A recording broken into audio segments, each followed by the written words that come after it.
First, we got to talk about Pfizer and its numbers this morning, because there too we saw a disappointment. The shares are off by 4%, and the disappointment is in the revenues. You can see a little bit there. It's also in the forecast for 2022 sales and profit forecast from Pfizer, missing analyst estimates.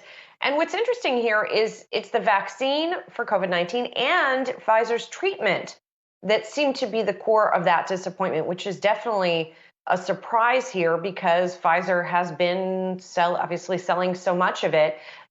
Could point out as well that the stock decline this morning is coming on the back of what has been strong performance from Pfizer.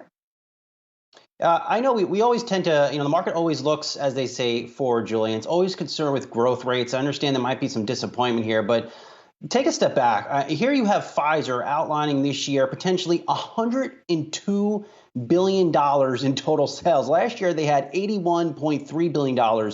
Their earnings outlook is about $2 per share higher than what they produced last year.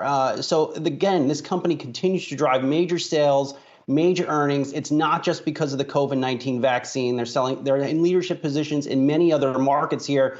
Understand the disappointment, but I would encourage investors to keep in mind just the growth that this company is putting up on top of very large numbers from last year. It's very impressive.